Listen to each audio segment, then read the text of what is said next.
Hi, and thank you so much for watching this presentation here today.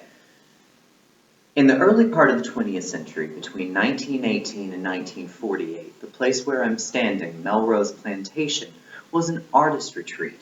Artists from all over the country came out here to enjoy the atmosphere and to relax and get away from the struggles of daily life. Being an artist isn't easy, and a lot of them often tend to not really be aware of the best way to handle their finances. These paintings that you can see behind me were created here at Melrose by a woman who was not an artist by trade. Clementine Hunter was in fact a sharecropper and the cook and maid here at Melrose.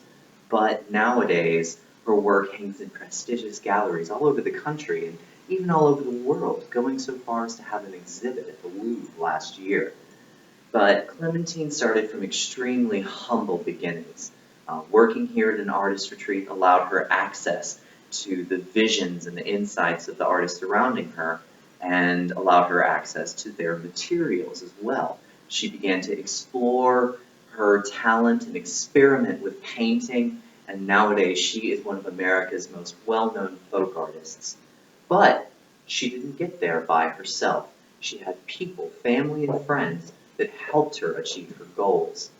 Nowadays, the artist retreat is long gone, but as a matter of fact, the need for assistance for young and struggling artists remains, and that's where I come in.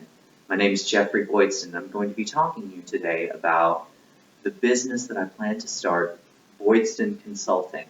And my business plan is essentially to do exactly what happened to Clementine, to help artists understand finance and to manage their finances, to get them in contact with buyers and creators and people that can actually help them achieve their careers and become what Clementine became so long ago.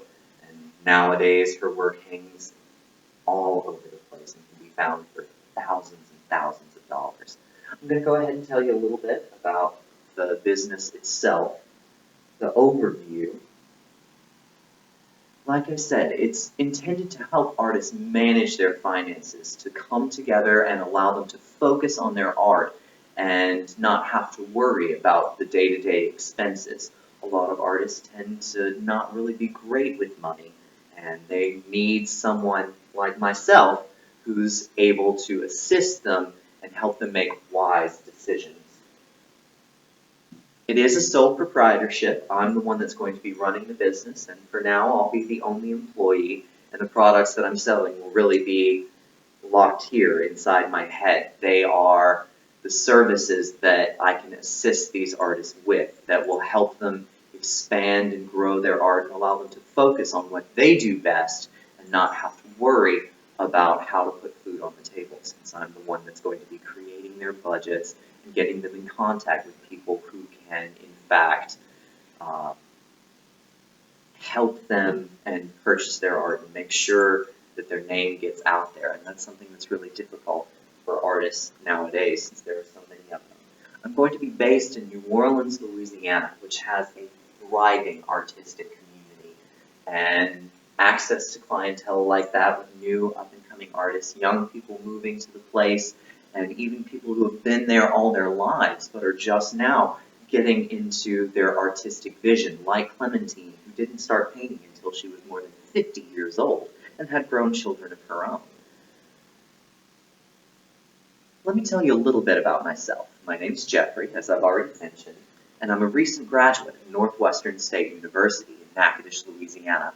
I have a business administration degree, and my education has prepared me to fulfill the needs of these artists and allowed me to obtain all of the information required to help them engage in their activities. Like I said, I'm from NSU, I'm from Natchitoches, I grew up in this area, and as a matter of fact, my father runs a similar business for not just artists, but mechanics and doctors and lawyers and people like that, helping them to set up their own small businesses and allowing them to really focus on their areas of expertise, be it fixing cars or people, and then letting my father handle the money, which is what I intend to do for artists in New Orleans.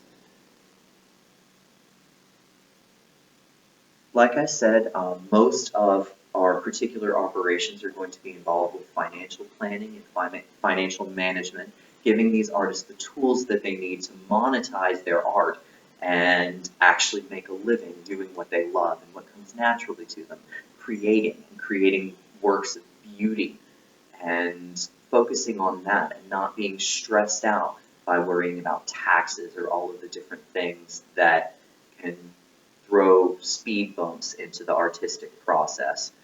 It allows them to focus on their areas of expertise and lets me handle the parts of the business that they're much less comfortable with.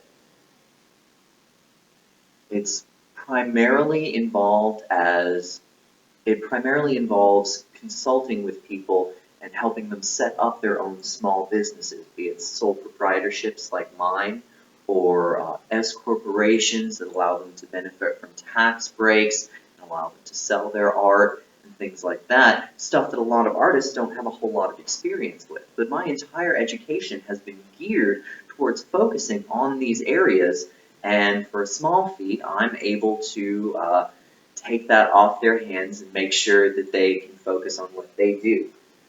As I've said, it's going to be in New Orleans, and so I'm going to have fantastic access to the communities that already exist in that area. I already have a few connections. Some of my best friends are artists in Jackson Square that have already begun to learn how to monetize their art, but allowing me to come in, consult, and help them organize their finances, to record all of the different information for their supplies that's tax deductible, and all of those other areas will allow them to focus on what they do best and will benefit them, help them get more money, maybe more tax breaks and more accurate and even finances, while also allowing me to put food on the table doing what I do best, which is helping these artists. Like I said, I already have a lot of connections in place in New Orleans. I have friends in the artistic communities as well as the business communities. And so that's one of the first areas that I'm going to be using for marketing. A lot of it's going to be word of mouth and social media, people that I already know or that I can get in contact with. I also plan on doing a lot of networking, introducing myself to these people and letting them introduce themselves to me. There's no way that I can actually accomplish this job unless I become well known. But luckily, that's something that I'm quite good at. So I don't foresee any issues with connecting with clients and showing them how much benefit my services can be to them. Now, to talk about the numbers, the financial considerations for this business that I'm planning to run. How it works, I'm going to be starting off at a flat hourly fee of $35 an hour with a minimum of 3 hours per week for each of my clients. And that's going to be enough to allow me to set up their finances, to keep track of all their materials, and it'll also, it'll cause them to value my work. You value what you pay for. Now, a number of professionals in similar businesses actually charge a whole heck of a lot more per hour for their services. I've talked about my father, who has a similar business in a much smaller town. He charges up to $75 to $100 an hour for essentially the same work. But he does have 30 years of experience and that kind of solid credentials and clientele that allows him to charge that much. Since I'm just starting out, I'm not valuing my services quite that high, but as I progress in my information and my knowledge, my value will rise commensurately, and so will my prices. As I've said, it's going to start pretty small since I am just me, myself, working as a consultant, but that business can grow. These connections will allow me access to areas like art brokering, auction houses, contacts all over the financial and artistic communities of New Orleans. And I don't foresee any issues with expanding the business and getting a slice of that pie. If you have any questions about anything that I've talked about so far, you can contact me at 318-664-3913 or email me at jboydston574542@nsula.edu. Thank you so much for taking the time out of your day to listen to my business proposal, and I look forward to hearing from you. Thank you so much.